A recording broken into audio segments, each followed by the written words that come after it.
Ada serombongan orang takwa yang masuk surga, masuknya bergandengan tangan. Ada yang kelihatannya sholat, rajin kumpul-kumpul, tapi ternyata tidak membekas dari sholatnya. Jadi kalau kita mengaku umatnya Rasulullah, cukup dengan mengatakan saya muslim, umatnya Nabi Muhammad, maka apa yang pertama kali dikonfirmasi oleh Nabi SAW? Ternyata maaf, bukan berapa rajin Anda puasa, bukan berapa banyak Anda sholat, bukan berapa kali Anda umrah dan haji. Yang pertama kali dikonfirmasi,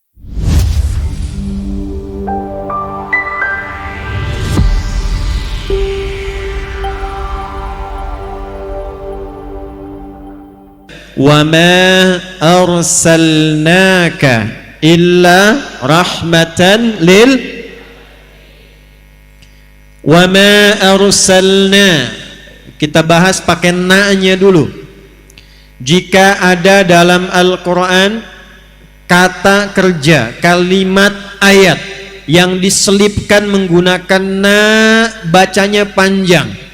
Wa ma arsalna inna khalaqna, maka na-nya fungsinya dalam ilmu nahwu li ta'zimin nafsi fi ta'zimis sya'ni. Paham? Tidak.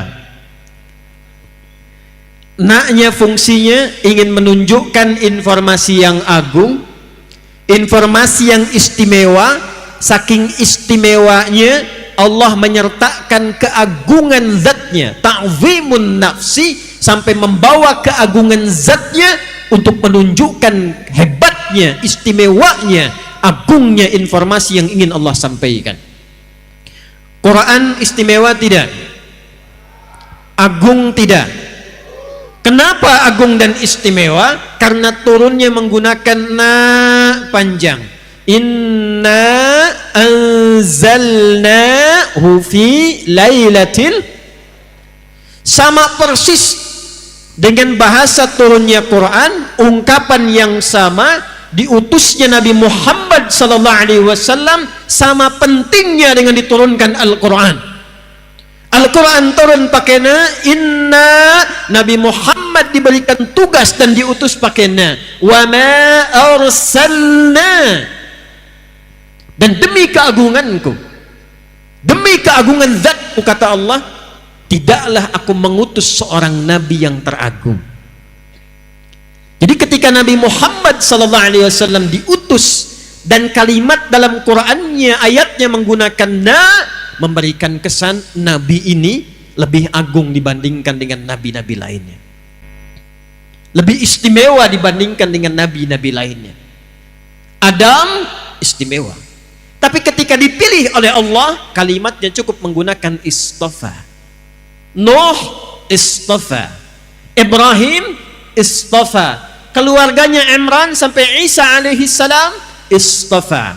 Ali Imran ayat 33, innallaha astafa Adam wa Nuha wa ala Ibrahima wa ala Imrana 'alal 'alamin. Nabi Muhammad tidak. Kata Allah, wa ma arsalnaka, dan demi keagunganku, tidaklah aku utus rasul yang terhebat ini, yang paling mulia ini, yang paling agung ini, kecuali membawa satu sifat yang termulia. Satu sifat yang termulia. Jadi keagungan Allah ini dilekatkan pada misinya Nabi dengan satu sifat, rahmatan lil alam. Allahu akbar. Tidaklah aku utus rasul teragung ini demi keagungan zatku, kata Allah, kecuali dia membawa rahmat untuk semesta alam. Jemaah sekalian, apa itu rahmat? Dan apa alam yang dimaksudkan di sini? Dan yang ketiga, apa yang diinginkan Allah dengan ayat ini untuk orang-orang yang mengaku umatnya Nabi Muhammad SAW? Saya mau tanya dulu nih, di sini yang umatnya Nabi Muhammad boleh angkat tangan tuh. Semuanya yakin nih? Baik, kita cek dulu nih. Di sini yang pernah cela orang angkat tangan. Di sini yang pernah bikin hoax angkat tangan tuh. Di sini yang pernah merendahkan orang angkat tangan. Tuh. Saking susahnya ngangkat tuh paling banyak, makanya nggak bisa ngangkat ya. Kalau mencela itu rahmat bukan? Merendahkan orang itu rahmat bukan? Merampok itu rahmat bukan? Menghina itu rahmat bukan? Saya tidak utus Nabi Muhammad, kata Allah, yang teragung itu kecuali bawa rahmat. Dan tidak pernah ada orang mengaku umatnya Rasulullah kecuali mendapatkan percikan dari rahmat itu. Itulah yang sekarang coba kita akan kaji. Pulang dari sini, insya Allah setiap kita berubah menjadi pribadi yang dirahmati oleh Allah Subhanahu wa ta'ala. Cukup dengan amin, kita ngaji dulu tuh. Ayo, satu, kita mulai pelan-pelan. Bismillahirrahmanirrahim. Gak usah diikuti. Saya mau mulai pelan-pelan. Satu, apa itu rahmat? Dua, apa itu al-alamin? Dan yang ketiga, apa ciri-ciri orang yang mendapatkan rahmat sebagai umatnya Nabi Muhammad sallallahu alaihi wasallam? Satu kali, coba dicek di hadis Muslim, nomor hadis 2539, yang meriwayatkan sahabat Nabi dulu agamanya Majusi, kemudian bingung dengan Majusinya, dia pindah kemudian masuk Kristen. Lalu mendengar ada seorang mengaku Nabi di satu kota Yathrib yang berubah menjadi Madinah. 3 tahun sebelum Nabi wafat, tepatnya tahun 7 Hijrah, berangkatlah orang ini namanya Abdus Syams untuk mengkonfirmasi.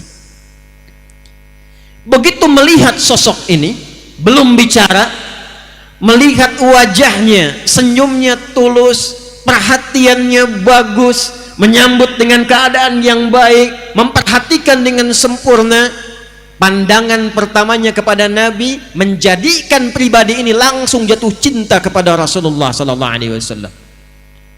Tanpa diminta masuk Islam, tanpa diajak, tanpa diceramahi, asyhadu an la ilaha illallah wa asyhadu anna Muhammadar Rasulullah. Sosok ini masuk Islam, lalu dirubah namanya oleh Nabi dari Abdus Syams menjadi Abdurrahman. Ini sanad ilmu, boleh merubah nama kalau dari nama yang dibawa itu tidak membawa sifat dan makna yang baik, atau namanya bertentangan dengan sifat dan keagungan Allah Subhanahu wa ta'ala. Ada di antara sahabat-sahabat Nabi yang dirubah namanya langsung oleh Nabi bila terkait dengan satu, makna yang tidak baik, atau kedua, bertentangan dengan sifat Allah Subhanahu wa ta'ala. Abdus Syams, hambanya matahari. Kata Nabi, anta Abdurrahman, hambanya Allah yang penuh dengan rahmat. Maka diajarkan oleh Nabi sifat rahmat itu. Perhatikan kata Nabi, sayangi dengan tulus, au kama qala, perhatikan dengan mulia, rawat dengan baik, berikan perhatian yang mendalam, tebarkan kasih sayang dengan luas, entah itu kepada manusia, hewan, sampai dengan tumbuhan. Maka pulanglah sosok ini Abdurrahman. Di tengah jalan dia bertemu dengan anak kucing kecil. Kucing dibagi dua. Dibagi berapa? Ada kucing rumahan namanya kitten, diserap oleh orang di Inggris, maka berubah menjadi bahasa Inggris kitty ya, kucing rumahan. Makanya di rumah ada spray mereknya Hello Kitty, kucing rumahan. Banyak dari bahasa Arab ke bahasa Inggris. Sukar, gula jadi sugar. Kitten, kucing, jadi kitty, cat, kitty. Kalau kucingnya kucing liar, maka berubah namanya dari kitten menjadi hurratun. Anak kucingnya disebut dengan Hurairah. Maka dibawalah anak kucing kecil itu, dipraktekkan tausiah yang singkat dari Nabi tadi. Jangankan pada manusia, hewan pun kemudian dibawa. Lalu dipraktekkan perawatannya pada anak kucing kecil ini. Malam dingin diselimuti, lapar disuapi, seperti ayah menyuapi kepada anaknya, seperti ayah melindungi anaknya. Maka setiap jalan kemanapun, dibawalah anak kucing kecil ini, dimasukkan ke dalam jubahnya. Karena itulah malam ini saya spesial pakai jubah untuk mencontohkannya. Dimasukkan ke dalam jubahnya, tiba-tiba di jalan berpapasan dengan Rasulullah, anak kucing kecilnya mengeong-ngeong. Keluar dia, terlihat oleh Nabi. Kata Nabi, anta Abu Hurairah. Kamu adalah bapak anak kucing kecil. Saking perhatiannya yang dalam, kasihnya yang dalam, memberikan kebahagiaan yang dalam, maka engkau berikan perhatian kepada anak kucing seperti ayah memperhatikan anaknya. Abu Hurairah. Itulah sejarahnya, ada sahabat Nabi yang disebut dengan Abu Hurairah. Nama ini bukan sekedar nama, tapi memberikan perjalanan kepada kita tentang arti menjadi seorang muslim. Mu'allaf datang pada Rasulullah, minta diajarkan tentang Islam. Yang diajarkan oleh Nabi pertama kali, rahmatan lil alamin, sifat kasih yang dalam, sifat membahagiakan yang dalam, yang dengan itu kita selalu memikirkan yang baik-baik tentang apa dan siapa yang kita kasihi itu. Tempat rahmat disebut dengan rahim. Ibu punya rahim ya? Ibu-ibu punya rahim ya Bu? Saya tanya pada ibu, di dalamnya disayang tidak? Disayang. Miring kanan susah, miring kiri susah, telungkup nggak mungkin. Dijaga supaya apa? Supaya yang di dalam itu merasakan kenyamanan dan kebahagiaan. Walaupun yang menjaga itu kadang-kadang merasakan hal yang tidak nyaman. Ada sebagian ahli hikmah mengatakan, kenapa anak-anak itu terlahir menangis? Ahli hikmah, mereka mengatakan karena mereka takut tidak mendapatkan lagi rahmat seperti didapatkan oleh rahim ibundanya. Jadi kalau kita ingin katakan apa rahmat yang dibawa Nabi, yang dibawa Rasulullah pertama kali, ajaran kasih yang sangat dalam. Bagaimana melihat semua orang itu punya sifat baik. Karena itu saya sering mengatakan, Allah sangat mencintai orang salah yang gemar bertobat dibandingkan dengan orang soleh yang tidak pernah merasa salah. Jadi Islam itu selalu mengajarkan, lihat setiap orang pada potensi kebaikannya. Di Masjid An-Nur pernah saya tanyakan kan, kenal Firaun? Ayo bilang kenal sekali lagi, pulang saya. Malam ini juga saya pulang mumpung ada di Lanut tuh. Tahu Firaun? Kejam tidak? Kejam tidak? Bukan cuma kejam, ngaku Tuhan, ana rabbukumul a'la. Setiap melihat orang kalau tidak nyaman, eksekusi. Antum untung hidupnya di masa sekarang tuh. Kalau hidup masa Firaun tuh, bosan Firaun, saya nggak suka dengan rambutnya. Bukan disuruh cukur, pisahkan kepala dari badannya. Firaun. Makanya Nabi Musa ketika akan berdakwah, doa dulu supaya nggak cepat tersinggung karena kata-katanya menyakitkan, nusuknya dalam. Nabi kan kalau doa, sekali doa diijabah. Kalau Nabi Musa nggak punya sifat sabar, cepat bosanan, Firaun menghardik, ya Allah bosan, matiin aja, mati tuh. Cuman buat kita nggak ada hikmahnya tentang indah dan kasihnya ajaran Islam yang sangat dalam. Firaun hobi bunuh orang, ngaku Tuhan. Tapi Fir'aunnya, tolong catat ini ya, Fir'aunnya, Allah masih memberlakukan rahmatnya, diutus dua nabi sekaligus, Musa dan Harun. Quran surah 20 Taha ayat 43 sampai 44. Idhaba ila fir'auna innahu tagha. Musa dan Harun, sekarang kalian siap-siap pergi ke Fir'aun. Untuk apa ya Allah? Faqula lahu qawlan layyina la'allahu yatadhakkaru aw yakhsha. Dia sudah mulai bergeser dari kewenangan, dititipkan jabatan, dia menyimpang. Hati-hati Pak yang punya jabatan di belakang. Udah nggak usah tepuk tangan. Ini saya sedang ingatkan, dan fungsi ulama begitu, karena sayang mengingatkan. Kalau tidak sayang tak diingatkan, bahaya. Kan kita menginginkan semua pejabat juga masuk surga, rakyatnya masuk surga. Yang paling indah kita bergandengan lalu masuk surga seperti Allah sampaikan, wasiqal ladzina taqaw rabbahum ilal jannati zumara ada serombongan orang takwa yang masuk surga, masuknya bergandengan tangan. Saya menginginkan ketika Allah tetapkan, misal Adi Hidayat dengan izin Allah, kalau Allah izinkan masuk, saya pengen tangan kanannya gandeng Pak Muhammad Nurdin, tangan kirinya gandeng Pak Muhammad Iqbal, ya, yang lainnya ikut sama-sama dengan jamaah bareng-bareng. Kan itu yang kita inginkan. Karena itu kalau ada pejabat kami beri masukan, jangan marah ya Pak, karena sayang. Dan cara memberikan masukan pun mesti pakai rahmat, bukan teriak-teriak, merendahkan, menghina, menjelek-jelekan, bikin hoax. Itu bukan tipikal umat Nabi Muhammad. Seburuk-buruknya Fir'aun, seburuk-buruknya, kata Allah, ini punya jabatan, ada setannya, setan khusus menggoda pejabat. Nanti kalau lain waktu saya kesini lagi, materinya bikin khusus Pak, fikih setan. Ada 9 jenis setan, 9 Anda bayangkan. Bu, di rumah tangga ada setan khusus Bu, tugasnya memecah belah suami istri, namanya Dasim, perempuannya Dasimah. Betul, saya tidak bohong, ada di Al-Baqarah ayat 102, yufarriquna bainal mar'i wa zawji. Ibu belum nikah, suami ibu yang paling cantik lihatnya ibu, habis nikah istri orang paling cantik Bu, digambarkan. Karena itu bagaimana nanti konsisten mendapatkan kenyamanan dalam rumah tangga, ada fikihnya. Di jabatan juga ada setannya. Tapi perhatikan baik-baik, kata Allah, Musa, Harun, ini ada potensi Fir'aun, kedudukannya diselewengkan.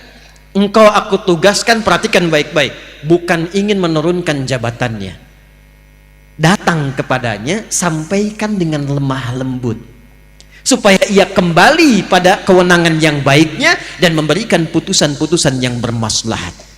Faqula lahu qawlan layyina, katakan kepadanya dengan lemah lembut. Jadi yang paling indah dalam Islam, tidak ada satupun kemudian ajakan, tidak ada satupun arahan untuk menjatuhkan seseorang dari kekuasaannya, tapi berikan nasihat yang lembut untuk menyadarkannya supaya kembali pada kebaikan. Hati-hati di jabatan, ada peluang untuk menyeleweng, tapi datang kemudian fungsi ulama, luruskan dengan penuh kesantunan dan kebaikan. Turun, faqula lahu qaulan layyina, katakan dengan lemah lembut. Saya mau tanya pada Anda, ini yang di depan Anda semua Firaun bukan? Firaun bukan? Bukan. Muslim bukan? Firaun Muslim bukan? Firaun bukan Muslim, belum beriman dan tidak beriman, pongah, ngaku Tuhan, kasar sikapnya. Diturunkan Musa dan Harun utusan, katakan yang lemah lembut. Kita, saya, Anda sama-sama Muslim, Allah tugaskan dan amanahkan dengan tugas-tugas berbeda. Ada yang pemimpin, ada yang pebisnis, ada yang arsitek, ada yang ulama, ada yang di kebun, ada yang berbisnis, semua beragam dan mengaku Muslim. Kalau pada non-Muslim saja ayat Quran datang untuk menanamkan rahmat, maka bagaimana dengan sesama Muslim? Turun ayat, innamal mu'minuna ikhwah. Sepanjang seseorang mengaku dan mengatakan dia beriman, maka kata Al-Quran, posisikan orang beriman itu sebagai saudara sebapa. Punya adik, punya kakak, pernah mencela kakak, pernah mencela adik. Enak gak saat mencela adik? Enak tidak saat mencela kakak? Tidak. Posisikan saudara-saudara seiman seperti adik dan kakak kita sebapa. Nabi Adam alaihissalam. Siapa yang keturunan Nabi Adam angkat tangan? Kita semuanya. Nah, sepanjang kita disebut dengan Bani Adam 7 kali dalam Al-Quran. Kenapa disebutkan 7 kali? Salah satu hikmah hitungannya, supaya 7 hari dalam sepekan kita menerbahkan rahmat dalam kehidupan semesta alam. Sayang, kasih, nyaman, toleran, kebaikan. Jadi kalau umatnya Nabi Muhammad sudah mengaku Muslim, seharusnya tidak diajarkan lagi tentang toleransi.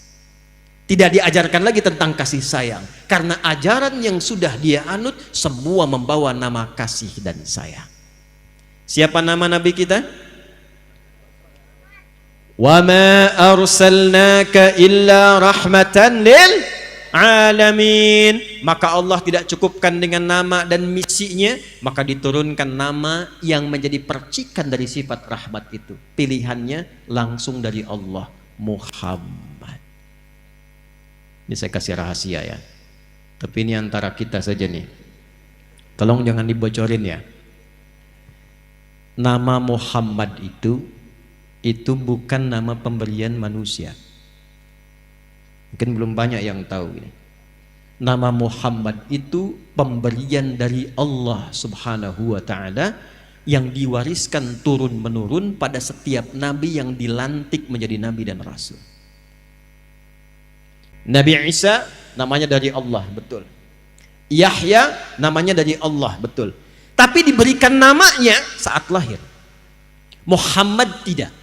Namanya diviralkan oleh Allah Subhanahu wa ta'ala pada semua nabi saat dilantik menjadi nabi dan rasul. Jadi tidak ada satu nabi bertugas formal sebagai nabi, sebagai rasul, kecuali dia harus berikrar dulu tentang kenabian Muhammad sallallahu alaihi wasallam.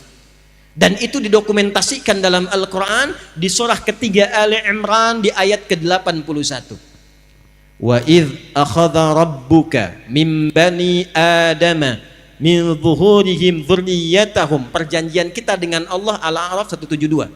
Perjanjian manusia biasa dengan Allah Al-A'raf 172. Perjanjian Nabi dengan Allah pindah Ali Imran 81. Wa idh akhadallahu mitsaqan nabiyyin. Dan pahami, pelajari, ingat-ingat, ketahui ketika Allah mengambil komitmen perjanjian dengan semua nabi yang bertugas di bumi, semua nabi. Jadi ada anbiya, ada nabiyin, itu beda. Surah ke-21 di Quran surah apa namanya? Al-Anbiya. Kalau disebutkan anbiya itu artinya beberapa nabi. 3, 4, 5 anbiya.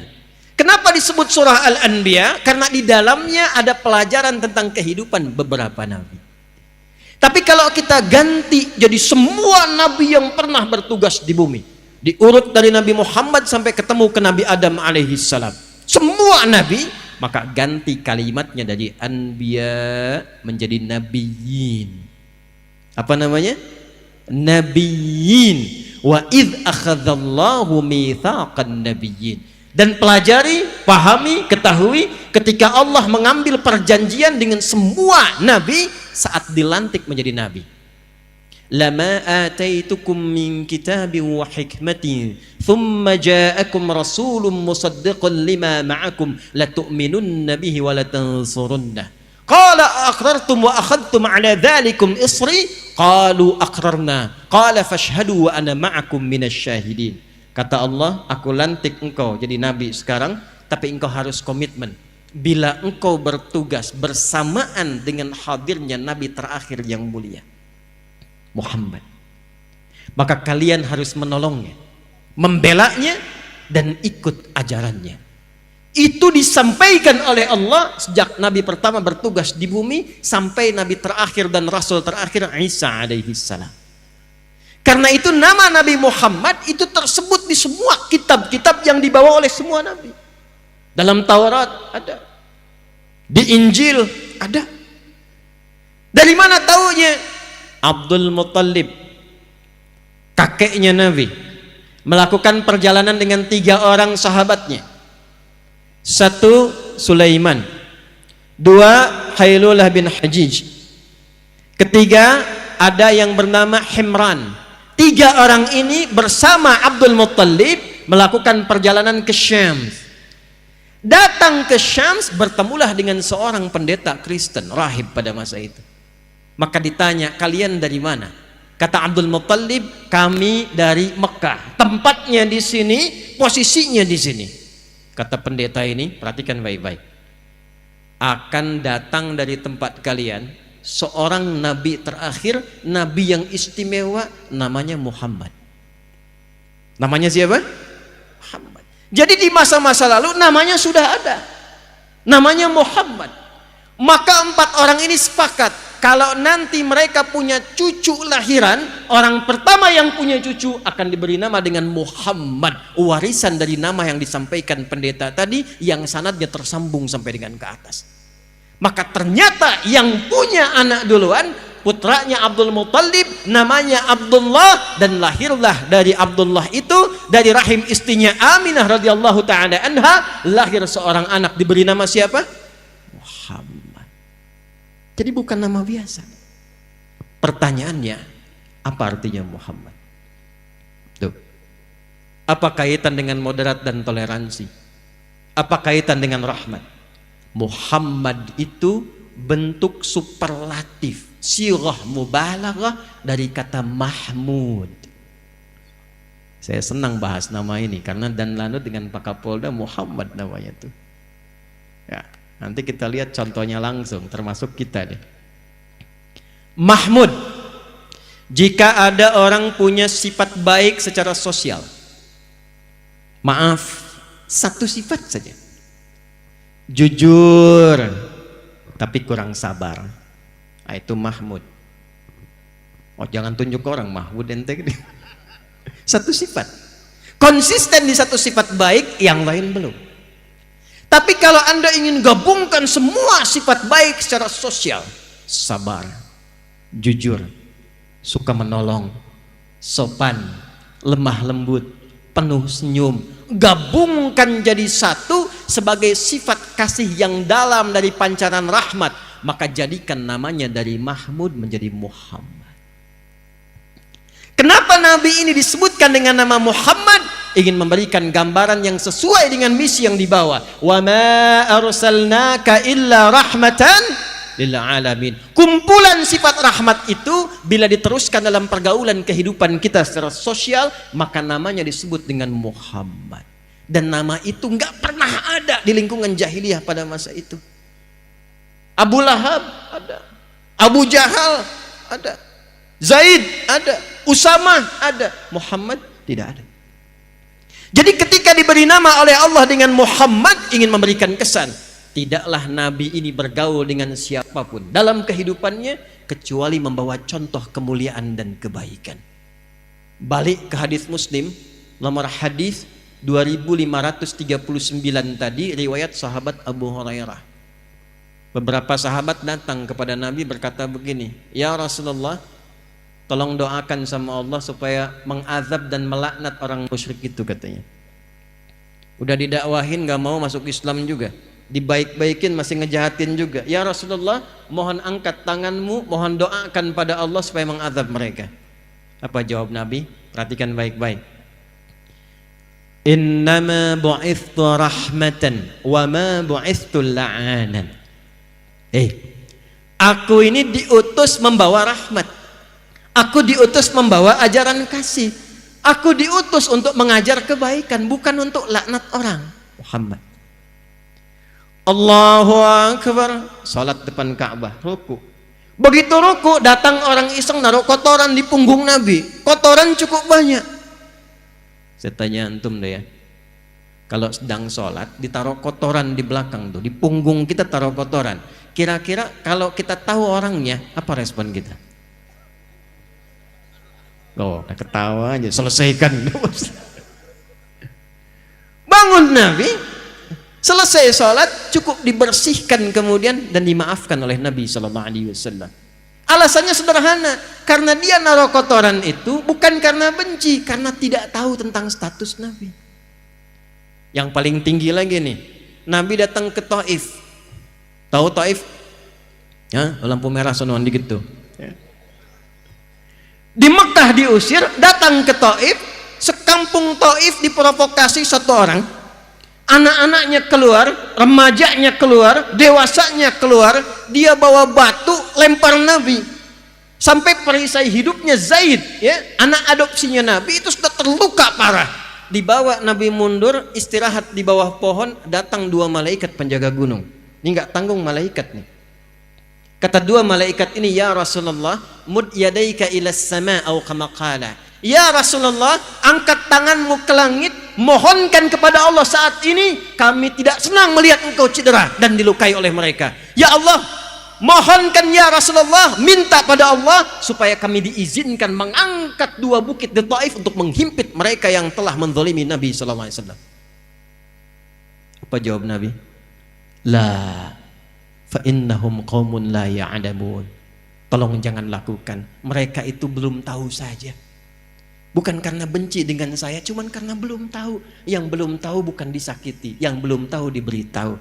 Saya bermohon pada Allah, besok-besok di Taif ini ada orang tua, laki-laki, perempuan, anak kecil, yang dewasa, yang remaja akan mengucapkan asyhadu an la ilaha illallah wa anna muhammadar rasulullah. Belum selesai, lihat kalimatnya nih.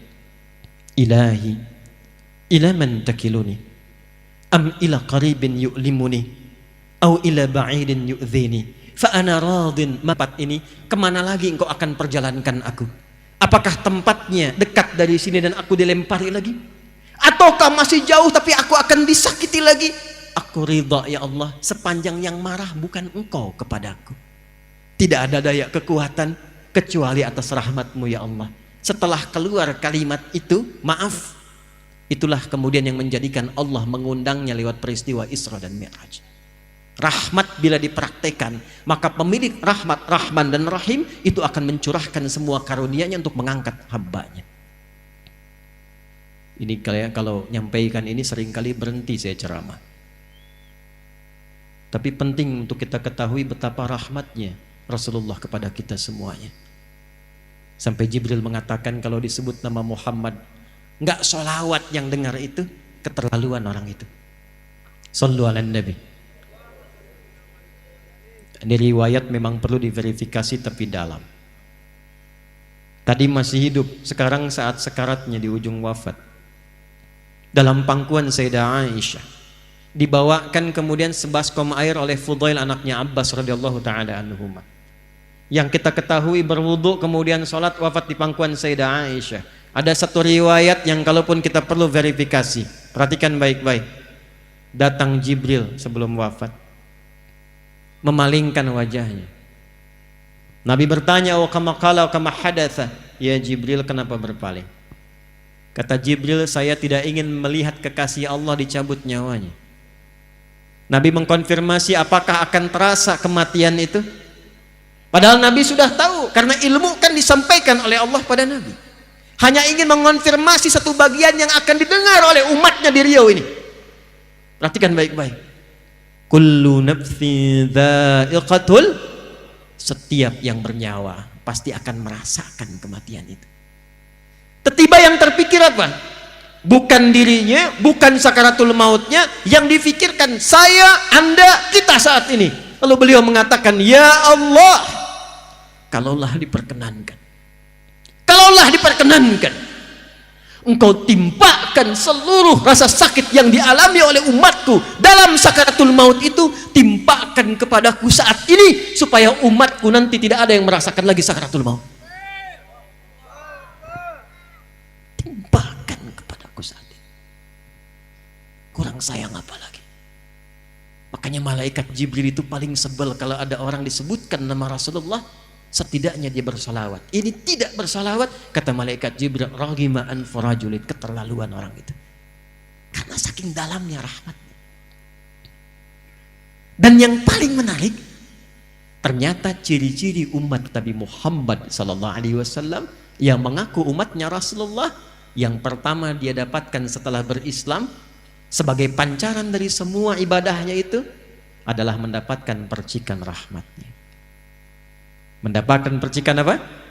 Rahmatnya. Jadi kalau kita mengaku umatnya Rasulullah, cukup dengan mengatakan saya muslim, umatnya Nabi Muhammad, maka apa yang pertama kali dikonfirmasi oleh Nabi SAW?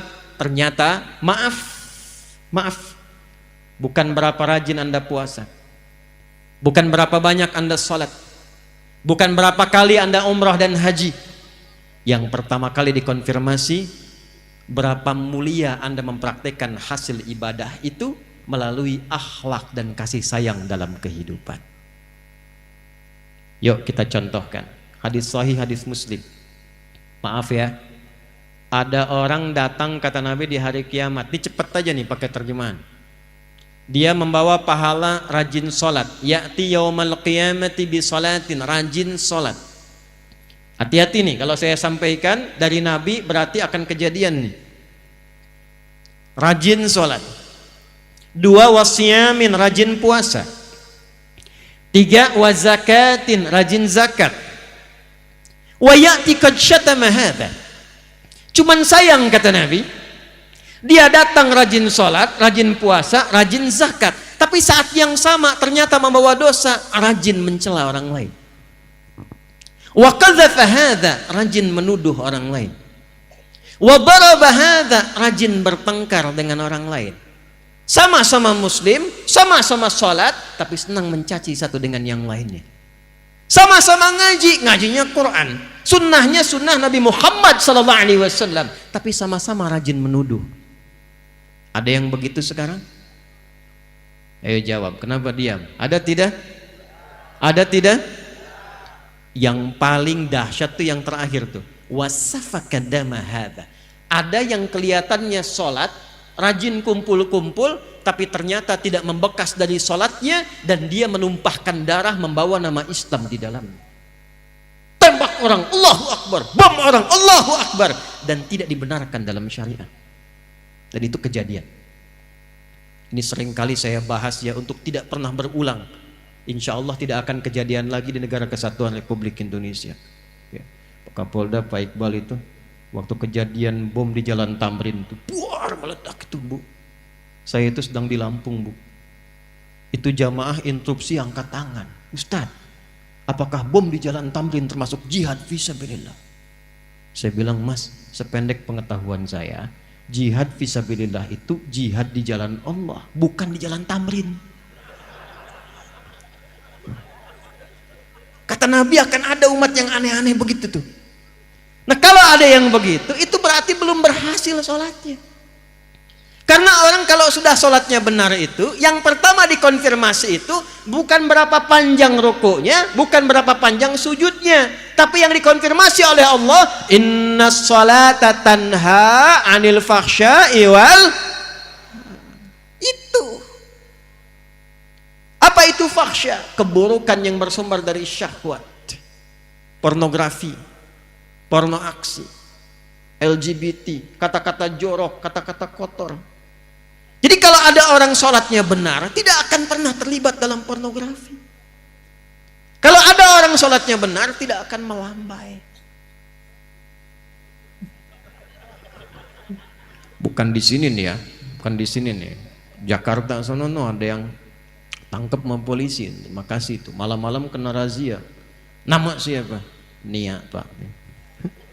Yang benar, Nia. Nama lengkap Kurniadi. Karena sholat tuh nggak begitu. Laki-laki, laki-laki, perempuan, perempuan.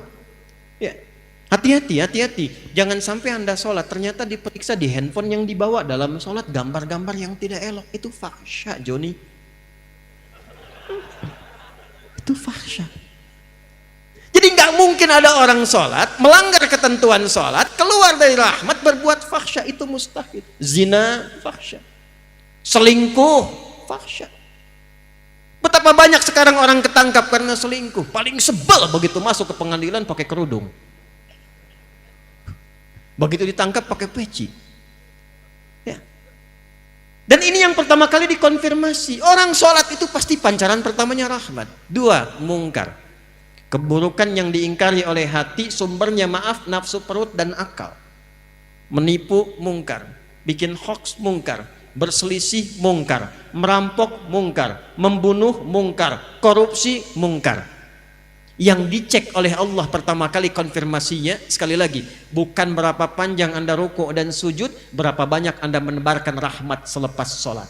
Karena itu sholat ditutup dengan kalimat rahmat, damai, tenang, tentram. Assalamualaikum warahmatullahi wabarakatuh. Assalamualaikum warahmatullahi wabarakatuh. Karena kita dalam setiap gerakan sholat dilatih 3 hal. 1, menebarkan salam. 2, menebarkan rahmat. 3, menebarkan berkah. Orang sholat. Jadi mustahil ada orang sholat korupsi. Tangan tahiyat tuh nggak mungkin dipakai maksiat. Malu. Tiap hari jari telunjuk nih pakai tahiyat. Bahkan ada yang gerak-gerak begini tuh. Nanti kita belajar ya. Kita belajar.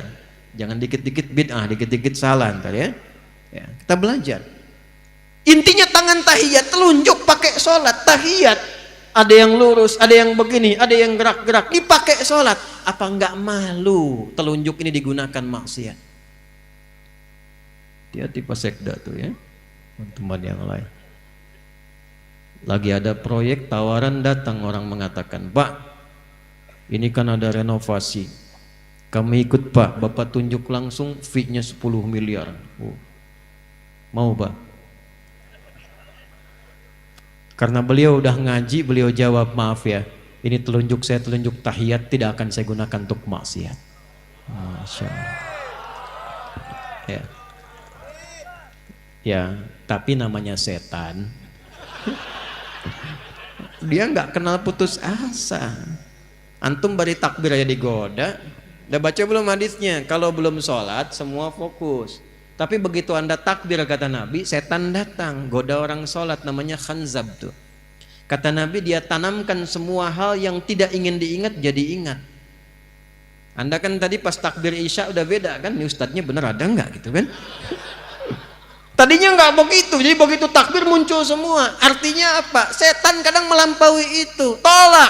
Jari saya jadi tahiyat tidak akan pernah dipakai maksiat. Balik lagi dia. Rapat balik, Pak. Nambah katanya Pak, 20 miliar. Bentar deh saya istihoroh dulu. Nggak boleh ada istihoroh dalam maksiat Pak.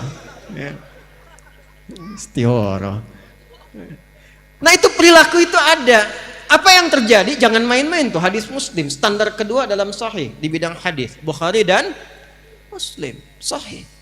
Maka apa yang terjadi? Maaf ya, maaf nih. Kalau ada orang sholat lalu mencela dan nggak tanggung-tanggung yang dicela imamnya tuh. Begitu keluar tuh imamnya belagu banget tuh, baru lulus dari pesantren aja Yasin. Padahal maghrib sholatnya misalkan. Itu maaf tuh. Kalau ada orang sholat lantas mencela orang lain, itu pahala sholatnya langsung ditransfer kepada yang dicela itu.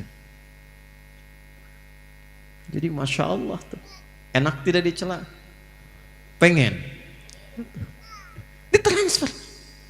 Ini baru pulang umrah nih, habis umrah misalnya, maaf nih ya, membanggakan diri, menzalimi orang. Zakat, habis zakat misalnya mengangkat status, merendahkan yang dizakati. Ya izin Pak, ini saya ada zakat, memang nggak banyak, cuma 25 juta. Waduh Pak, terima kasih banyak Pak, semoga Bapak berkah. Enggak, ini kan dari Allah saja. Ini kan kewajiban saya, Bapak kan miskin. Misal. Memang keluar tapi nyakitin, itu terima uangnya. Saat Anda menerima itu, Anda mendapatkan plus transferan pahala zakat dia pada Anda. Itu begitu seseorang berbuat baik dalam amalan ritual, berbuat buruk secara sosial, terjadi transfer pahala kepada yang dizalimi. Fa in faniyat hasanatuhu, jika habis bekal baiknya, ada sisa menzalimi orang, dibawa keburukan orang itu ditimpakan kepadanya, faturiha finnar, maka dilemparkan ke dalam neraka, disebut oleh Nabi al-muflis, orang bangkrut. Jadi perkara rahmat itu bukan perkara asing bagi kita. Perkara berbuat baik itu bukan perkara yang sederhana, tinggi, sampai semua ibadah ritual itu ukuran akhirnya adalah nilai-nilai kebaikan yang kita pancarkan dalam kehidupan. Jadi kalau temanya moderat, kita itu udah khatam. Karena semua ayat Qur'annya mengarahkan kita kepada aspek-aspek kemuliaan. Yo, satu sudah tuh. Muhammad tadi sudah kita bahas. Disebut Muhammad dan kita mengaku umatnya Nabi Muhammad, praktekkan ajaran kasih. Kepada siapa? Lil alamin. Apa lil alamin di sini saya percepat. Semua alam. Semua manusia alam bukan. Hewan alam bukan. Tumbuhan alam bukan. Allahu Akbar. Orang Islam itu bukan hanya baik sama manusia, pada hewan dan tumbuhan pun baik. Yuk, saya cek pelan-pelan ya. Di sana banyak tumbuhan ada. Tadi lewat tumbuhan kan? Boleh nggak nginjak sembarangan? Boleh nggak nyabut sembarangan? Nih, yang saya gambarkan bukan yang itu. Yang ingin saya gambarkan dalam suasana damai saja nggak boleh ya. Yang mau saya gambarkan suasana perang yang sedahsyat-dahsyatnya. Yang paling dahsyat. Tidak ada kasih sayang, tidak ada kebahagiaan. Makanya di surat At-Taubah, Al-Bara'ah surah 9 itu kenapa dibukanya tidak dengan Bismillahirrahmanirrahim. Semua surat pakai Bismillahirrahmanirrahim. Cuma surah At-Taubah satu-satunya yang tidak dibuka dengan Bismillahirrahmanirrahim. Tapi Bismillahirrahmanirrahim tetap jumlahnya 114. Karena yang tidak ada di At-Taubah diganti di An-Naml ayat ke-30. Wa innahu min Sulaimana wa innahu bismillahirrahmanirrahim. Kenapa At-Taubah nggak pakai Bismillahirrahmanirrahim? Karena At-Taubah itu izin membela diri saat diinvasi, saat diserang, saat dijajah. Datang pasukan mau menghancurkan Nabi di Madinah, turun izin bela diri, disebut dengan jihad.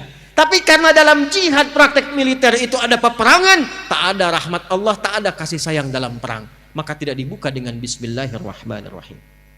Silahkan tanya pada para pertempur ini, ada nggak dalam perang pakai kasih sayang? Izin nembak ya, sakit nggak? Maaf ya, nggak ada begitu. Nggak ada bidik-bidik, kunci-kunci, tembak-tembak, nggak ada kasih sayang. Cuman sedahsyat-dahsyatnya perang, maaf, dalam Islam tuh aturannya ketat, jangan cabut tanaman. Di mana ada aturan itu? Dalam perang, jangan mencabut tanaman sembarangan. Jangan menginjak tanaman-tanaman yang sedang tumbuh bagus. Dalam perang, Anda bayangkan. Maka kalau dalam perang saja tidak dibenarkan kita menghilangkan rahmat pada tumbuhan, bagaimana dosanya orang yang menggunduli hutan dalam suasana damai? Bagaimana dosanya orang yang menyebabkan banjir bandang karena menggunduli tidak dikembalikan pada sifat yang baik lagi? Itulah sebabnya kenapa menanam pohon itu begitu banyak pahalanya. Saya senang kalau lihat TNI Polri tanam pohon, itu pahalanya banyak. Karena gambaran dari rahmat. Jadi Islam itu jangankan pada manusia, tumbuhan dijaga. Hewan. Tahu kambing? Tahu kambing? Tahu kambing? Disembelihnya dijatuhkan dulu atau dibiarkan berdiri sembelih? Jatuhkan dulu. Jatuhkannya lemah lembut atau kasar? Oh, masa? Lihat wajah-wajahnya nggak pede itu.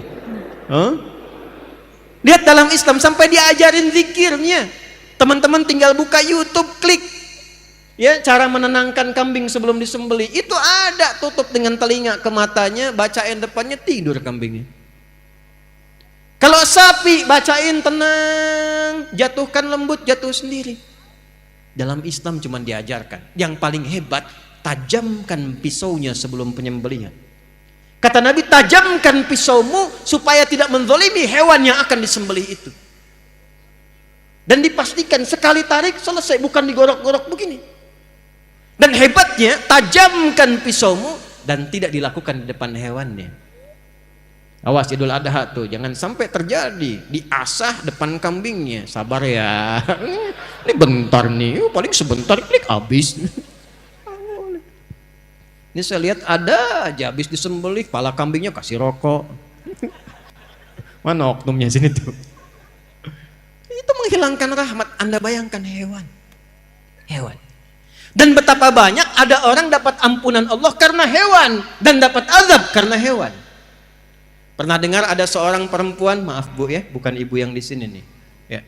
Seorang perempuan yang dihukum di neraka gara-gara menyiksa kucing. Pernah dengar kisahnya? Miara kucing sengaja tidak diberi makan, dizalimi, tidak diberi minum, hanya diperhatikan sampai datang mautnya. Direspon oleh Nabi dengan kalimat yang sangat luar biasa dahsyat. Akan diperlakukan serupa ia di neraka. Tapi sebaliknya, seorang perempuan malam yang divonis oleh manusia-manusia dengan perempuan yang kotor, perempuan yang bernajis, taubat hanya karena seekor hewan yang lekat dengan najis di dalamnya. Karena anjing kehausan. Perhatikan indahnya ajaran Islam. Anjing kehausan di ujung sekaratnya, dalam keadaan mencari minum, ditemukan oleh seorang perempuan malam, datang lewat. Ada kisah mengatakan dia mengambil bagian dari selop sepatunya, ada yang mengatakan dia mengambil benda di sampingnya, lalu mengambil air ke sumur, diminumkan ke anjing itu sampai dia segar kembali. Begitu itu dilakukan dengan ketulusannya karena Allah, lewat anjing hidup lagi diterima taubatnya oleh Allah. Dia belajar dari anjing itu. Anjing yang najis saja, yang dihukumi haram, dikecam oleh manusia, kadang disebut najis, dia bisa mulia dan hidup kembali. Maka saya pun ketika diburuk-burukan, dijelekkan, dinajisi oleh orang, pasti ada peluang untuk bertobat. Lewat anjing jadi taat. Bukankah ada satu hewan yang disanjung dalam Al-Quran, anjing di surah Al-Kahf itu? Dan disebut sebagai anjing yang dihidupkan dan bisa menikmati surga. Jadi bagaimana Islam mengatur? Pada tumbuhan bagus, pada hewan baik. Maka pada manusia yang derajatnya lebih tinggi daripada tumbuhan dan hewan, seharusnya lebih daripada itu. Itu poinnya. Dan yang paling utama sifat rahmat itu dicontohkan dulu sesama muslimnya, baru keluar. Ya, Muhammadur Rasulullah. Quran surah ke-48 ayat 29. Muhammadur Rasulullah walladzina ma'ahu asyidda'u 'alal kuffar ruhama'u bainahum. Ruhama, pemilik rahmat. Kata Allah, sifat umatnya Nabi Muhammad itu sesama umat Nabi Muhammad, sesama muslim, dia tebarkan rahmat. Bukan menebarkan perselisihan, bukan menebarkan cemoohan. Nah, seringkali terjadi perselisihan dan cemoohan itu babnya satu, karena kurang pengetahuan. Allahu Akbar. Bismillahirrahmanirrahim. Bid'ah nih, keluar dari sak. Harusnya tidak pakai basmalah, harusnya langsung Alhamdulillahi Rabbil Alamin. Cuma persoalan bismillah antara keras dengan pelan dengan silent, tiba kemudian tidak saling kenal. Assalamualaikum. Beda manhaj. Yuk, hati-hati. Babnya ilmu. Maka apa yang harus dilakukan? Satu, setelah kita mengerti sifat umat Nabi Muhammad yang disebut dengan Muhammad, maka yang kedua, pelajari ilmu-ilmu yang terkait dengan rahmat itu. Ada ilmu yang terkait dengan ibadah, ada ilmu yang terkait dengan muamalah. Jangan bertengkar pada urusan ibadah yang furu'iyah. Yang pokok kita luruskan. Sepanjang sama-sama pokok, muslim, nabinya Nabi Muhammad, kiblatnya masih ke Mekah, Tuhannya Allah, rukun Islamnya 5, rukun imannya 6. La ilaha illallah Muhammad Rasulullah. Nggak ada penyimpangan, saudara. Kalau kelihatan beda, dia bismillahnya kencang, yang ini bismillahnya sir, yang ini nggak ada. Cek. Kok bisa Nabi ikraskan? Kok bisa Nabi disilentkan? Kok bisa Nabi nggak baca? Oh, begitu dilihat riwayatnya 70 hadisnya. Kapan Nabi tidak membaca basmalah? Di awal-awal riwayat Nabi datang, diangkat jadi Rasul, belum turun kemudian ayat pemisah di antara surah-surah Al-Quran. Semua surat nyambung. Al-Baqarah langsung ke Ali Imran, Ali Imran langsung nyambung ke An-Nisa, An-Nisa nyambung ke Al-Maidah sampai ke An-Nas. Anak kecil belum balik tanya pada Nabi, namanya Abdullah, bapaknya Abbas, dikenal dengan Abdullah bin Abbas radhiyallahu ta'ala anhuma. Ya Rasulullah, apakah Allah tidak menurunkan pemisah antara surat satu dengan yang lain sehingga umat di masa depan bisa membedakan mana satu surat dengan yang lainnya? Maka diturunkanlah karena pertanyaan itu ayat tunggal, Bismillahirrahmanirrahim. Maka dibacakanlah setiap membacakan surah dari Al-Fatihah sampai dengan An-Nas kecuali surah At-Taubah. Khusus Al-Fatihah kadang Nabi ngimamin dibaca bismillahnya dengan kencang. Bismillahirrahmanirrahim. Kadang silent. Bismillahirrahmanirrahim. Nah, kalau jadi imam silent itu nggak usah ditempelin di mic kalimatnya. Bismillahirrahmanirrahim. Alhamdulillahi Rabbil Alamin. Kalau ditempel disuarakan itu sama dengan jahar. Silent. Ada yang nggak dibaca sama sekali. Alhamdulillahi Rabbil Alamin. Ada yang dibaca rakaat pertama. Riwayat sahabat Abu Hurairah, Nabi ngimami Bismillahirrahmanirrahim. Alhamdulillahi Rabbil Alamin. Rakaat pertama. Rakaat kedua, Alhamdulillahi Rabbil Alamin. Bismillah nggak dibaca. 4 cara 70 hadis. Keempat cara ini namanya manhaj. Semua himpunan yang tersambung ke Nabi. Tapi kan nggak mungkin kita pilih keempat-empatnya. Nggak bisa Ustadz. Lanut Rusminul Yadin ini lanut istimewa. Semua sunnah Nabi dikumpulkan. Jadi imam di masjid, skuadron 16, begitu takbir, Allahu Akbar, bacakan keempat-empatnya. Bismillahirrahmanirrahim. Bismillahirrahmanirrahim. Enggak dibaca sama sekali. Mesti pilih salah satu. Ketika dipilih salah satu, bahasa Arabnya ma dhahaba ilaihi, apa yang ingin diambil untuk memudahkan. Imam Syafi'i memilih keraskan, ma dhahaba ilaihi Syafi'i. Imam Malik, Imam Abu Hanifah memilih enggak dibaca, ma dhahaba ilaihi Malik wa Abu Hanifata. Imam Ahmad memilih di silent, ma dhahaba ilaihi Ahmad. Karena kepanjangan ma dhahaba ilaihi disingkat madhab. Mazhab Syafi'i, mazhab Maliki, mazhab Hanafi, mazhab Hambali. Mazhab itu bukan pendapat pribadi.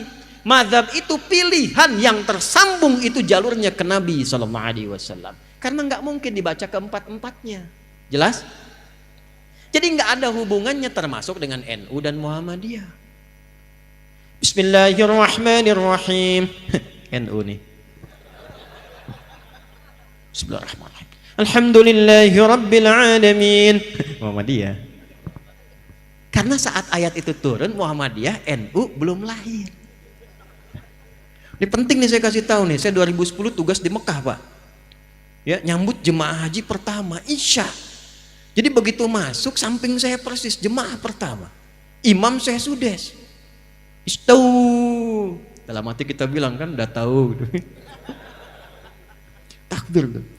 Begitu ngimamin, kan madhabnya Hambali itu, sir. Bismillahirrahmanirrahim.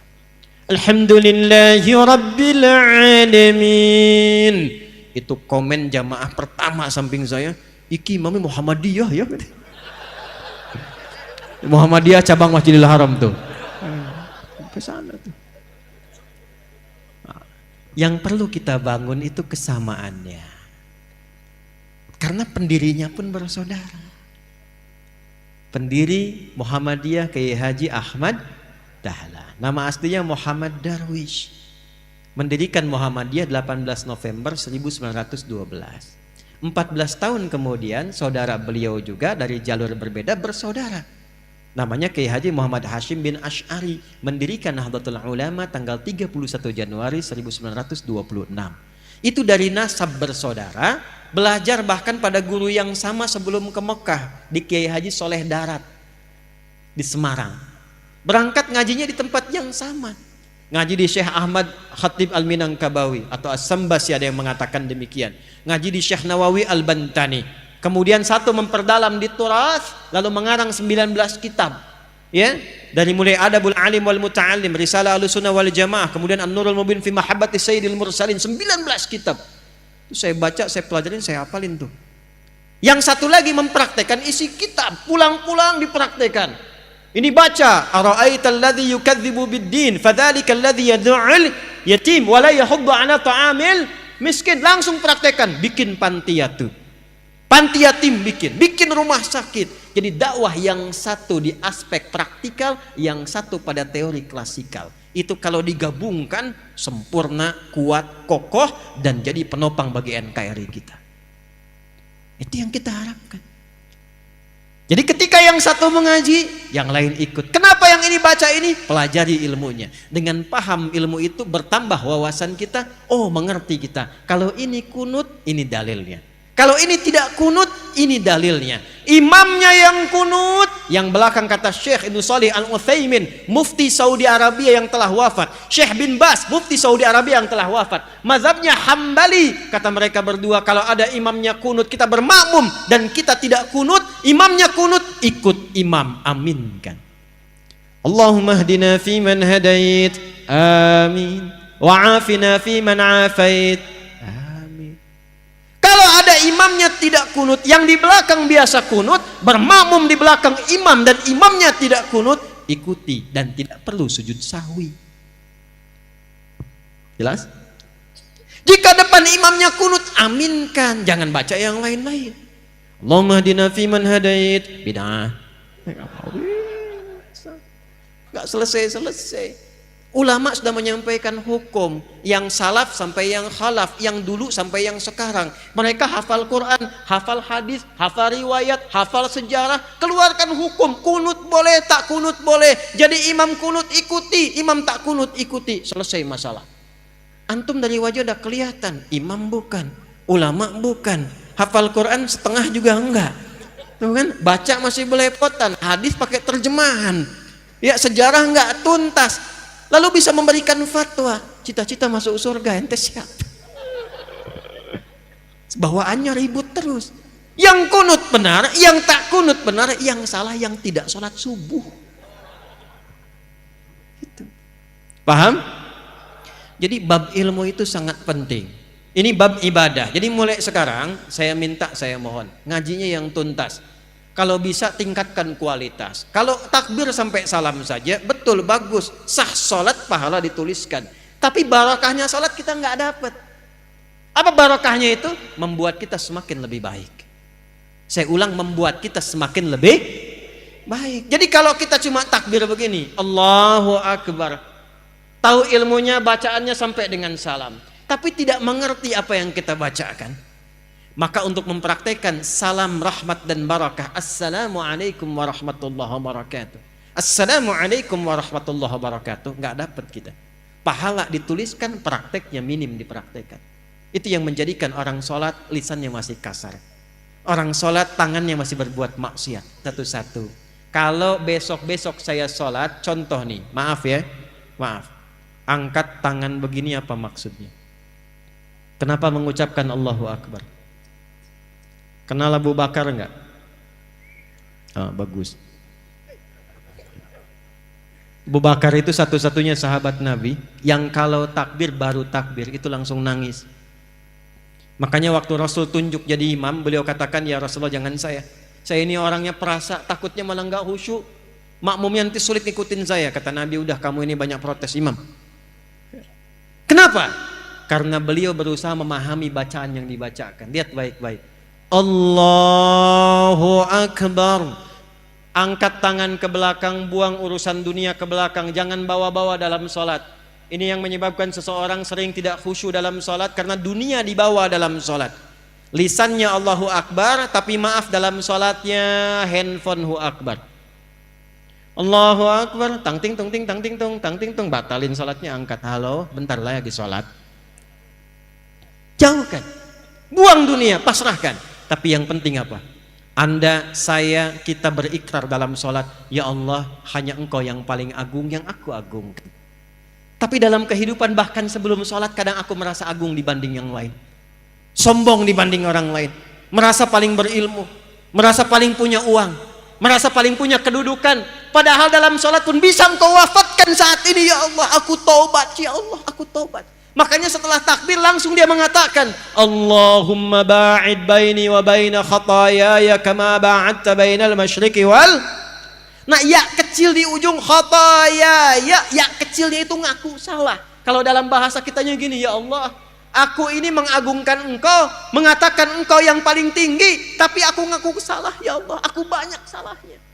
Aku tinggi pada orang, sombong pada orang, angkuh dengan tetangga, yang merasa hebat dibanding pasangan. Aku taubat, ya Allah, jauhkan antara aku dan kesalahan yang aku bawa dalam sholat jauh timur dan barat. Aku takut kalau dalam sholat diwafatkan masih membawa kesalahan. Lalu kita pasrah. Wajjahtu wajhiya lilladzi fataras samawati wal hanifan muslima wa ma ana minal, inna salati wa nusuki wa mahyaya wa mamati lillahi rabbil. Itu paham nggak tuh saat dibaca? Itu kan bahasa bebasnya begini, ya Allah, kalaupun Engkau wafatkan aku sekarang dalam sholatku ini, aku pasrah, ya Allah, sepanjang Engkau ampuni dosaku, dan aku berjanji kalau selesai sholat masih hidup, aku akan berjanji dia orang yang lebih baik dari sebelum aku sholat. Itu sholat.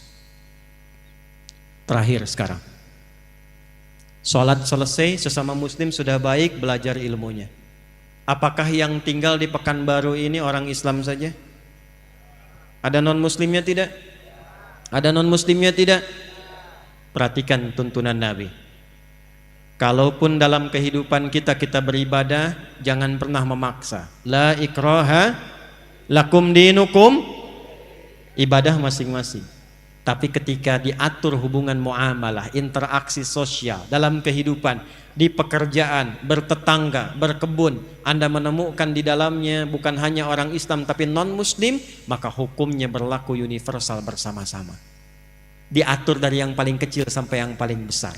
Yang paling kecil, Anda tinggal di komplek, ada orang Islam, tetangganya non-Muslim, Nabi samakan semua hukumnya. Hukum makanan, hukum senyuman. Senyum kepada yang Muslim, senyum pada non-Muslim. Anda ketemu tetangga yang Muslim senyum, yang non-Muslim nggak senyum. Kok nggak senyum, Pak? Maaf ya, ibu kafir sih. Oh, Masya Allah. Itu dicatat oleh malaikat dosa tuh. Tulis. Senyum Anda pada orang Islam harus sama dengan senyum Anda pada non-Muslim.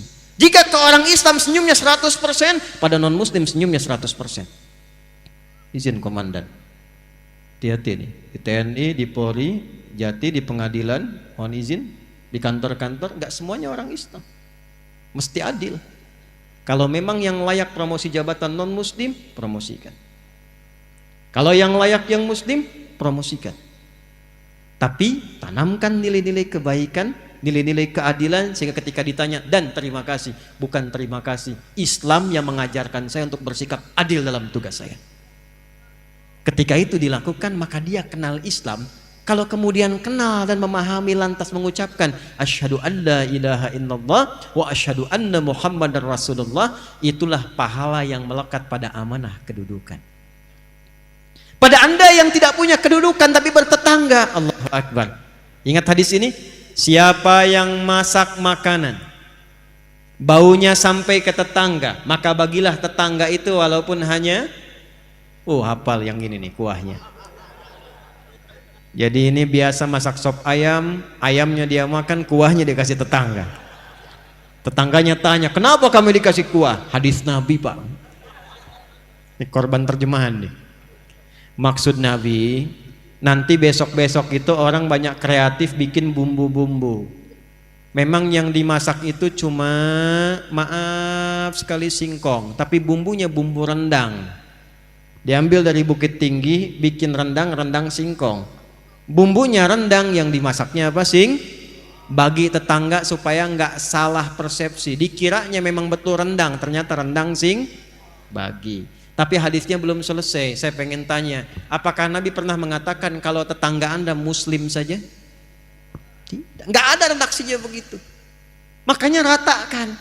Bikin rendangnya, kirimkan ke setiap tetangga yang bisa dibagi. Jangan dilewat yang non Muslim.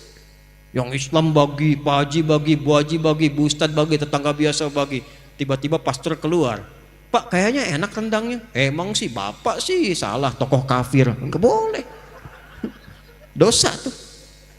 Itu alih-alih dapat pahala langsung tulis dosa, coret. Datangi, ketuk rumahnya. Selamat pagi, pagi. Ada apa Pak Haji? Ini ada rezeki. Nih ada satu panci rendang. Oh Pak Haji baik sekali. Bukan baik, Nabi Muhammad yang mengajarkan saya untuk berbagi. Kenalkan nama Nabi Muhammad. Besok-besok saat dia mengembalikan panci udah bisa salam. Assalamualaikum Pak Haji. Tuh. Padahal Anda aja haji belum gitu kan. Ajarkan aja enggak. Udah assalamualaikum dan didoakan. Assalamualaikum Pak Haji. Mau ngembaliin panci. Tuh. Terima kasih Pak, enak sekali. Cuma mau nanya aja, kira-kira hari ini Nabi Muhammad ngajarin berbagi lagi enggak? Itu perkara makanan. Ini saya lihat banyak tumbuhan nih. Hati-hati nih. Ada yang rambutan, ada yang durian, yang macam-macam. Cuman di Islam tuh berlaku hukum ini. Jika tanaman Anda merambat ke tetangga, buahnya masuk, maka hakun mushtarak. Buahnya hak bersama dengan tetangga. Jangan tunggu dia minta. Jangan tunggu. Anda punya rambutan, buahnya ke tetangga. Ketuk pintunya, sampaikan. Bu, ya Pak, ada apa? Itu ada buah. Ya saya tahu pohon rambutan punya Bapak kan. Betul, pohonnya punya saya. Tapi buahnya ke tempat ibu. Jangan tunggu sampai menguning, sampai memerah. Ibu pengen saat hijau pun ambil aja. Gak usah minta izin sama saya. Aturan dari mana Pak? Nabi Muhammad mengajarkan saya jangan sampai tetangga menikmati dengan pandangan dan menyapu sampahnya saja, dia mendapatkan bagian yang sama untuk mengambil buahnya. Islam. Di mana ada aturan begitu? Cuman itu aturan buat buah aja. Kadang repotnya dia nggak tahu ketika ayam Anda main ke pekarangan dia tuh. Diambil sembelih. Besok dia datang, Pak, Nabi Muhammad tuh berkah banget ya, ayam bapak enak banget nih. Nah, saya menginginkan suasana begini nih antar umat Islam itu. Jadi kita internal diperbaiki, sama orang-orang sekitaran kemudian berbuat baik, jaga itu sampai wafat. Jaga itu sampai wafat. Karena kita nggak tahu kapan kita pulang. Mungkin pulang malam ini. Kenapa pada diam ini? Kan udah gelap banget tuh. Ya, senang tidak kalau pulang? Yakin? Senang tidak? Dibilang senang takut malam ini gitu ya. Dibilang tidak ya pulang. Maaf ya, ini hukum psikologi nih. Di mana-mana semua orang pulang itu senang. Nih saya tanya nih, kalau habis lebaran, mau Idul Fitri, mau pulang kampung, senang tidak? Senang kan? Besok lebaran kita mau pulang, saking senangnya kita cari bekal kan? Yang paling hebat tuh begini, dan cuma ada di Indonesia nih. Saya udah cek negara-negara lain nggak ada tuh. Ya, kita punya asosiasi 20 negara, jalan-jalan nggak ada yang kayak Indonesia. Disiapin jauh-jauh hari, tiket-tiket kereta habis, bis-bis makin naik dibeli juga. Yang paling hebat, ada orang yang menyiapkan bekal, pulangnya pakai motor bebek, bekalnya singa. Tahu nggak? Motor bebek tapi bekalnya singa, dus tambah.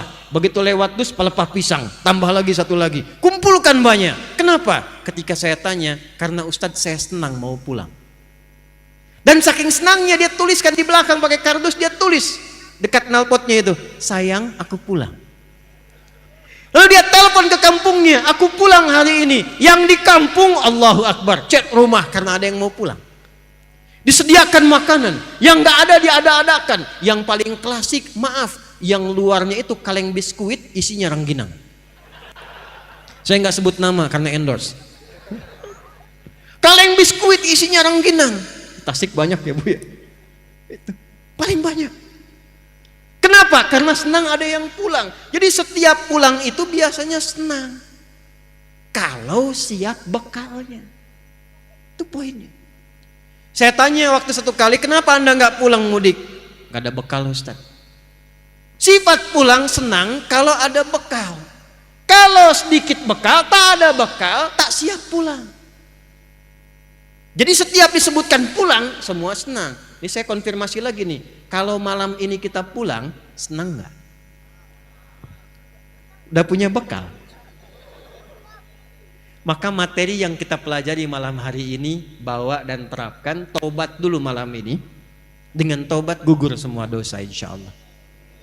Kecuali utang ya, awas tuh. Utang tetap bayar tuh. Tobat utang tidak lunas dengan tobat.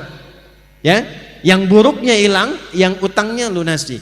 Begitu selesai kemudian kosong, pulang dari sini, jalan itu udah bawa pahala. Ada orang pernah bunuh 99 sampai 100 orang. Dia mau tobat. Begitu mau tobat datang pada seorang kiai. Kata kiai itu, kalau yang kayak kamu ini saya nggak bisa bimbing. Tapi saya referensikan pada kawan saya yang di sana. Ini sikap bijak. Nggak ada ustadz menguasai segalanya. Kalau bukan pakar di bidangnya, arahkan dan sarankan pada ustadz lain yang menguasai bidangnya. Maka dia jalan ke tempat kiai itu di tengah-tengah, ternyata ajalnya tiba, meninggal. Di tengah-tengah. Apa yang terjadi? Ini saking viralnya sampai di era Nabi Muhammad turun ayat An-Nisa, surah keempat ayat 100. Wa may yuhajir fi sabilillah yajid fil ardi muraghaman katsiran wasi'a. Wa may yakhruj min baitihi muhajiran ila Allah wa rasulihi thumma yudrikul maut faqad waqa'a ajruhu 'ala Allah.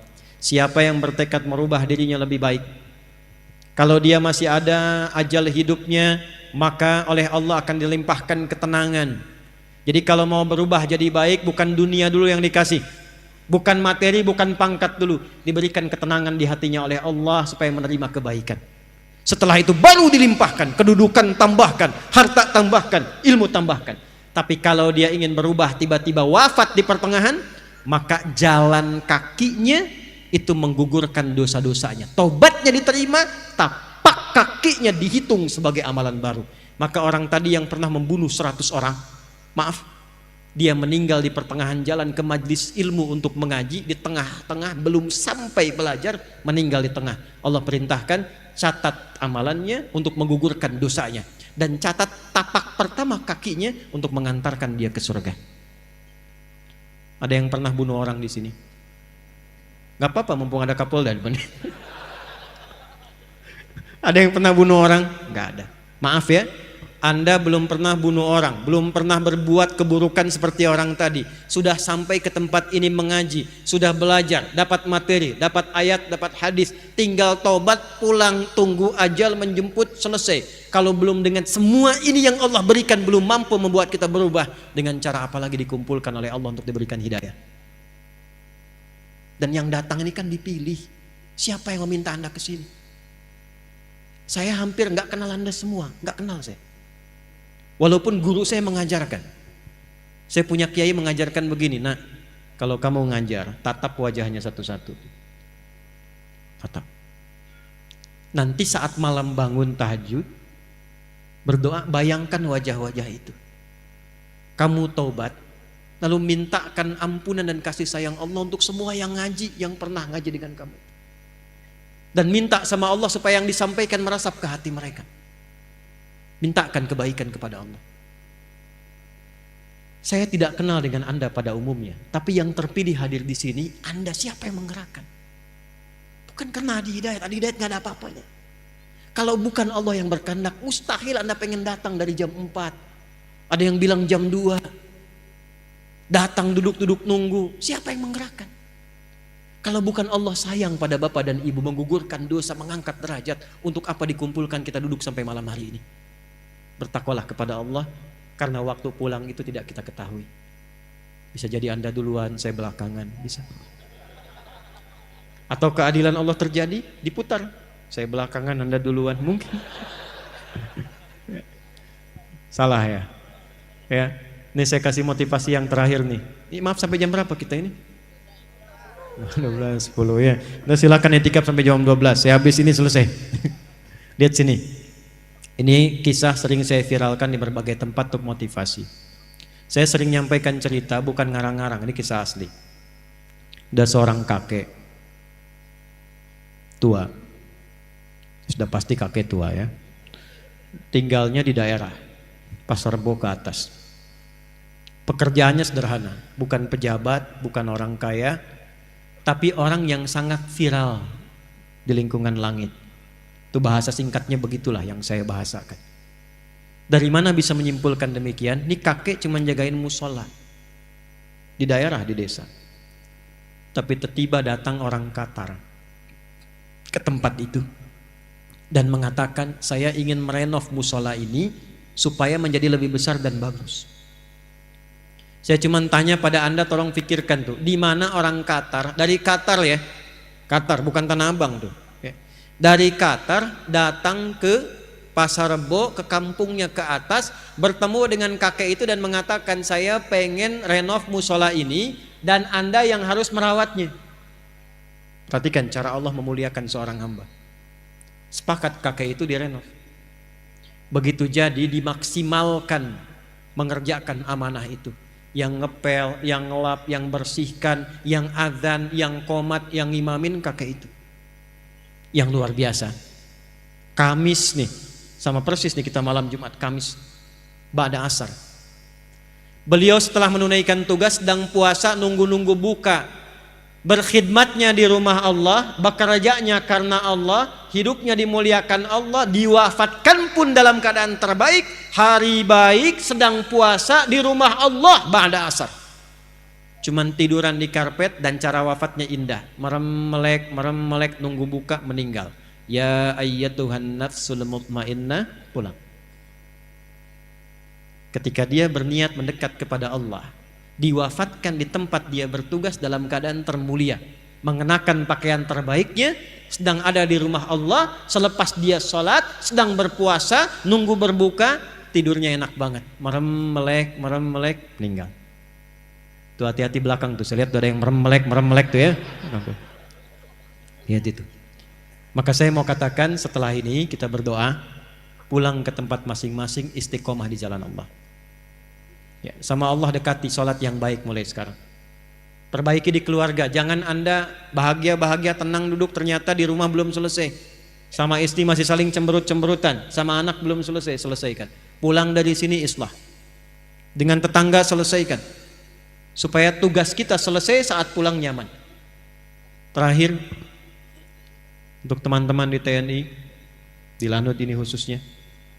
Kemudian juga ada yang Allah berikan kemuliaan dengan seragamnya. Di Polri, Kejati, pengadilan dan yang lain-lain sebagainya. Seragam itu bukan hanya kehormatan dunia, Pak. Tapi itu persaksian yang dibawa ketika menghadap kepada Allah Subhanahu wa taala. Dan berbahagialah di posisi Bapak ini, ternyata seragam itu dihargai tinggi oleh Allah Subhanahu wa taala. Ketika dikenakan pada nilai kebaikan, dia yang menjadikan status kita terhormat di hadapan Allah. Perhatikan kalimatnya, فَلْيَعْبُدُوا رَبَّ هَذَا الْبَيْتِ الَّذِي أَطْعَمَهُمْ مِنْ جُوعٍ وَآمَنَهُمْ مِنْ خَوْفٍ. Dekati Allah pemilik bait ini yang telah memberikan ketahanan dalam ekonomi dan kekuatan dalam keamanan, ketentraman dan kenyamanan. Para ulama ada beberapa yang menafsirkan orang-orang yang tugasnya menjaga ketentraman, keamanan, kenyamanan demi masyarakat itu tenang, bisa ibadah tenang, baca Quran tenang, kerjanya tenang, ibadahnya nyaman dan dikenakan seragam itu, maka dia masuk dalam kategori jihad fi sabilillah. Kalau wafat, seragam itu mengantarkan dia terhormat di hadapan Allah Subhanahu wa taala. Tapi ketika seragam itu dilumuri dengan nilai-nilai maksiat, maka itu yang merendahkan dia di hadapan Allah Subhanahu wa taala. Karena itu sekarang kita akan saling mendoakan. Kita doakan sama-sama, masyarakat saling mendoakan. Kemudian yang Allah titipkan amanah dengan ilmu, seperti kami para ulama, kita doakan supaya diikhlaskan, mencerahkan, menyatukan. Ya, saya harap terutama musim-musim sekarang jangan terpecah belah. Saya ulang, ini tegas saya sampaikan, jangan terpecah belah, jangan saling merendahkan. Kita doakan karena yang paling penting itu NKRI-nya. Ulama kita, pejuang kita telah mengeluarkan keringat, darah, air mata untuk melahirkan negara kesatuan Republik Indonesia. Jangan kemudian kita terpecah, jangan kita teradu domba, kita kokoh dekati Allah. Silahkan masing-masing punya pilihan masing-masing, tapi jangan merendahkan satu dengan yang lainnya. Rahmat Allah tidak selalu diberikan kepada mereka yang paling terlihat ibadahnya, tetapi kepada mereka yang paling jujur hatinya. Bisa jadi ada amalan yang sederhana, namun dilakukan dengan ikhlas, dengan hati yang rendah, dan dengan niat yang benar. Itulah yang paling bernilai di sisi Allah, maka jangan pernah merasa kecil hanya karena ibadah kita belum sempurna. Dan jangan pula merasa tinggi, karena amal yang terlihat banyak. Teruslah memperbaiki diri, luruskan niat, lembutkan hati, dan mohonlah rahmat Allah dalam setiap langkah kehidupan. Semoga kita semua termasuk hamba-hamba yang dirahmati, diampuni, dan dituntun menuju jalan pulang yang diridhoi oleh Allah.